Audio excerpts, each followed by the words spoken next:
প্রিয় ছাত্রছাত্রী, আজকে আমরা লেটার নিয়ে আলোচনা করব। এই লেটার দেখো, LETTER লেটার। তো এই লেটার শব্দের অর্থটা কি সেটা আগে জানি। লেটার শব্দের অর্থ হচ্ছে বর্ণ। এখন ইংরেজি ভাষায় এই লেটার জিনিসটা কি দেখো, প্রত্যেকটি ভাষার একটা লিখিত চিহ্ন রয়েছে।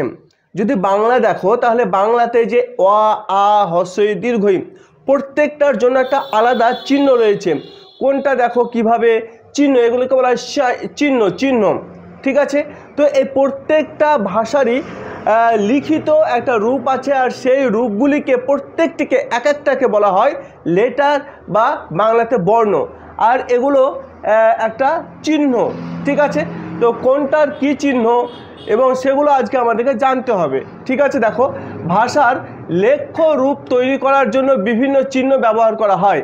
ভাষা, আমরা যে ভাষা বলছি, বাংলা বলো, ইংরেজি বলো, হিন্দি বলো, উর্দু বলো, আরবি বলো, যেটাই বলো না কেন, তো প্রত্যেকটি ভাষার একটা লিখিত রূপ দিতে হয়, আর সেগুলিকে বলা হয় চিহ্ন। ঠিক আছে, এই চিহ্নগুলি বর্ণ নামে পরিচিত। ঠিক আছে, তাহলে বর্ণ নামে কি পরিচিত? প্রত্যেকটি ভাষার লিখিত চিহ্ন রয়েছে, আর সেই চিহ্নগুলিকে বলা হয় বর্ণ। এবার ঠিক আছে, এবার দেখো, ইংরেজি ভাষায় এ থেকে জেড পর্যন্ত 26টি চিহ্ন ব্যবহৃত হয়ে থাকে। ইংরেজি ভাষায় এ থেকে জেড পর্যন্ত এই যে 26টি লেটার বা 26টি চিহ্ন ব্যবহার করা হয় এই ভাষাটিকে লেখার জন্য, অর্থাৎ ইংরেজি ভাষাকে লেখার জন্য। তো এই এ থেকে জেড পর্যন্ত চিহ্নগুলিকে ইংরেজি ভাষায় এক একটি লেটার বলা হয়। ঠিক আছে, আবার শুনুন, তো এই এ থেকে জেড পর্যন্ত চিহ্নগুলিকে ইংরেজি ভাষায় লেটার বলা হয়। ঠিক আছে, এবার দেখো, তো এবং এই সমস্ত লেটারকে একসাথে বলা হয় বর্ণমালা বা অ্যালফাবেট। ঠিক আছে, এই যে 26টি বর্ণ বা লেটার রয়েছে, এগুলোকে একসঙ্গে বলা হয় মালা। কি মালা? না তো বর্ণমালা। ঠিক আছে, ফুল দিয়ে মালা তৈরি হয়, একটা একটা একটা করে ফুল দিয়ে সুতো দিয়ে গেঁথে একটা মালা তৈরি হয়। অনুরূপভাবে লেটারগুলি, অক্ষরগুলি, বর্ণগুলি একটা একটা করে জুড়ে দিয়ে 26টি ইংরেজিতে লেটার রয়েছে, এগুলিকে একসঙ্গে বলা হয় বর্ণমালা। প্রত্যেকটি ভাষারই বর্ণমালা রয়েছে। তো ইংরেজিতে এই 26টি লেটারকে কি বলা হয়? না তো অ্যালফাবেট বলা হয়। দেখতে পাচ্ছ এখানে অ্যালফাবেট বলা হয়। ঠিক আছে, এবার দেখো, 26টি বর্ণের মধ্যে 5টি হচ্ছে ভাওয়েল। এবার এই যে 26টি অ্যালফাবেটকে আমরা দুই ভাগে ভাগ করব। ঠিক আছে, তো এই 26টি লেটারের মধ্যে 5খানা রয়েছে ভাওয়েল আর 21খানা রয়েছে কনসোন্যান্ট।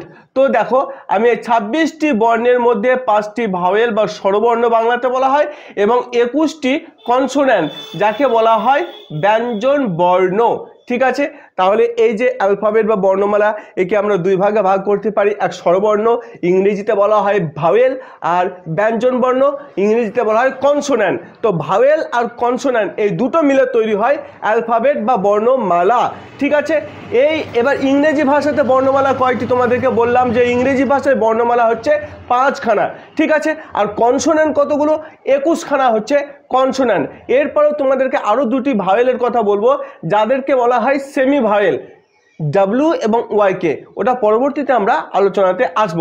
ঠিক আছে, দেখো তাহলে এই ভাওয়েলগুলো কোনগুলি? ভাওয়েল হচ্ছে A, E, I, O, U. A, E, I, O, U, এই 5খানা বর্ণকে বলা হয় ভাওয়েল বা স্বরবর্ণ। এবং বাদবাকি যেগুলো রয়েছে, যেমন রয়েছে B, C, D, F, G, H, J, K, L, M, N, P, Q, R, S, T, V, W, X, Y, Z, এগুলিকে বলা হয় তোমার কনসোন্যান্ট। ঠিক আছে, এগুলো 21খানা রয়েছে। বি থেকে একবার জেড পর্যন্ত রয়েছে 21খানা। ঠিক আছে, তো এগুলিকে বলা হয় কনসোন্যান্ট। আর এই যে ভাওয়েল রয়েছে 5খানা, এ, ঠিক আছে, ই, আই ও ইউ। ঠিক আছে, তো লেটার কতগুলি লেটার তোমাদেরকে বললাম, লেটার রয়েছে 26খানা। এই 26খানা লেটারকে একসঙ্গে বলা হয় বর্ণমালা বা অ্যালফাবেট। এই অ্যালফাবেটগুলিকে ভাগ করা হয় স্বরবর্ণ, যাকে ভাওয়েল বলা হয়, আর কনসোনেন্ট, যাকে ব্যঞ্জনবর্ণ বলা হয়। তো কোনগুলি স্বরবর্ণ, কোনগুলি ব্যঞ্জনবর্ণ, এখানে তোমাদেরকে আমি দেখিয়ে দিচ্ছি। দেখো এখানে ছকের মাধ্যমে এবার আমরা তোমাদেরকে বুঝাচ্ছি। চলো, এই যে এবার অ্যালফাবেট, এবার বোঝাবো অ্যালফাবেট, যেটা বর্ণমালা, যেটা বললাম না তোমাদেরকে যে বর্ণমালা, এই বর্ণমালাগুলি হচ্ছে 26খানা। তো এটা অ্যালফাবেট। তো এই অ্যালফাবেটকে দুই ভাগে ভাগ করেছি, এক হচ্ছে ভাওয়েল আর দুই হচ্ছে কনসোন্যান্ট। এক হচ্ছে ভাওয়েল, দেখতে পাচ্ছ এই ভাওয়েল, আর দুই হচ্ছে কনসোন্যান্ট, দেখতে পাচ্ছ এখানে কনসোন্যান্ট। এবার লক্ষ্য করো, এই ভাওয়েল রয়েছে কয়খানা, না তো 5খানা ভাওয়েল রয়েছে, এ ই আই ও ইউ। একবার মুখস্থ করে নেবে, এটা এবার ঠুটস্থ মুখস্থ, এবার কণ্ঠস্থ করে নেবে, এ ই আই ও ইউ, ব্যাস এটা মুখস্থ করে নেবে। এরপর কনসোন্যান্ট রয়েছে 21খানা, বাদ বাকি বি থেকে একবার জেড পর্যন্ত, যেটা এ ই আই ও বাদ দিয়ে যেগুলো রয়েছে সবগুলোই রয়েছে কনসোন্যান্ট বা ব্যঞ্জন বর্ণ। ঠিক আছে, এবার দেখো একটু আগে তোমাদেরকে বললাম যে এই কনসোন্যান্টের মধ্যে দুইখানা বর্ণ রয়েছে বা লেটার রয়েছে, যাকে আমরা বলি সেমি ভাওয়েল। ঠিক আছে, একটু আগে বললাম সেমি ভাওয়েল। তো এই সেমি ভাওয়েল কোন দুটো, ডাব্লু এবং ওয়াইকে। এই ডাব্লু এবং ওয়াইকে সেমি ভাওয়েল বলা হয়, সেমি ভাওয়েল। ঠিক আছে, তো ডাব্লু এবং ওয়াইকে সেমি ভাওয়েল বলা হয়, কারণ এই দুটি লেটার শব্দের মাঝে বা শেষে থাকলে ভাওয়েল হিসেবে ব্যবহার করা হয়। এখানে ওয়াক এবং ইউ, এই দুটি জায়গাতে ডাব্লু এবং ওয়াই ব্যবহার করা হয়েছে, এগুলি এখানে কনসোন্যান্ট হিসেবে কাজ করছে। কি হিসেবে কাজ করছে? কনসোন্যান্ট হিসেবে কাজ করছে। কিন্তু যখন শব্দের শেষে, দেখো এখানে ট্রায়ের শেষে কি আছে, ওয়াই, স্কাইয়ের শেষে কি আছে, ওয়াই, বয়ের শেষে কি হয়েছে, ওয়াই। ঠিক আছে, তারপরে কাউয়ের শেষে রয়েছে ডাব্লু। ঠিক আছে, নাও এর শেষে রয়েছে ডাব্লু। ঠিক আছে, তাহলে এই দেখো শব্দে, কিন্তু যখন এটা শব্দের শেষে বসে, এই ওয়াই এবং ডাব্লুটা যখন শেষে বসে, তখন তার একটা ডাব্লু এবং ওয়াইগুলি এখানে সেমি ভাওয়েল হিসেবে কাজ করছে। ঠিক আছে, ডাব্লু এবং ওয়াই এখানে কিন্তু আর কনসোনেন্ট হিসেবে কাজ করছে না, এখানে ভাওয়েল হিসেবে কাজ করছে, সেই কারণে একে বলা হয় সেমি ভাওয়েল। ওকে, তাহলে বুঝতে পারলে আমি তোমাদেরকে বললাম যে অ্যালফাবেটকে দুই ভাগে ভাগ করলাম, ভাওয়েল, কনসোন্যান্ট। কনসোন্যান্টের মধ্যে রয়েছে আমার একটা সেমি ভাওয়েল, সেটা হচ্ছে যে ডাব্লু এবং ওয়াই।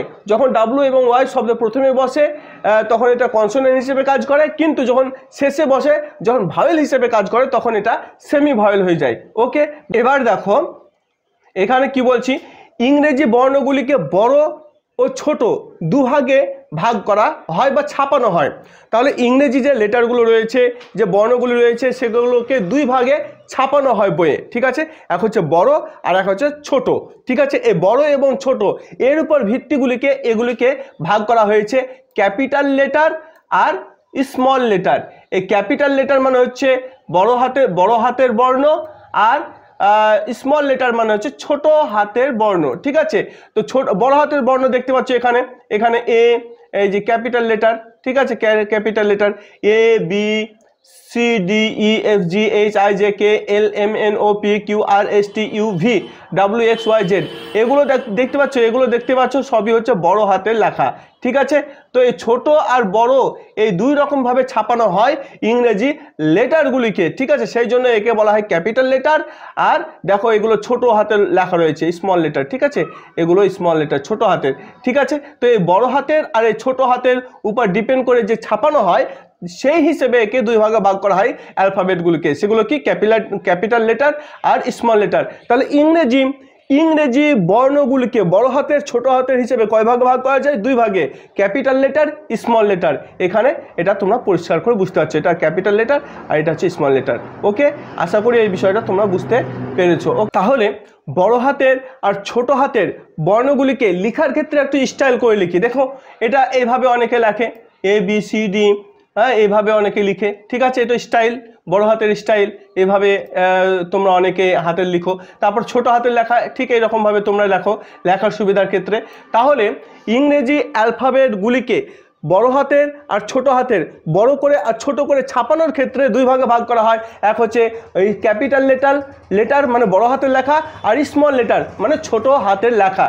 তাহলে আজকের এই টপিকে তোমাদেরকে শেখানো হলো লেটার কাকে বলে, লেটার কয়টি, লেটারকে কয় ভাগে ভাগ করা যায়, ছাপার ক্ষেত্রে কয় ভাগে ভাগ করা যায় এবং তার লিখিত রূপটা কি, সম্পূর্ণরূপে আজকে লেটার নিয়ে তোমাদের সামনে আলোচনা করা হলো। যদি এই ভিডিওটি তোমাদেরকে ভালো লেগে থাকে তাহলে অবশ্যই অন্তত একটা লাইক দিবে। ভালো থাকবে, সুস্থ থাকবে, দেখা হচ্ছে পরবর্তী ভিডিওতে। জয় হিন্দ।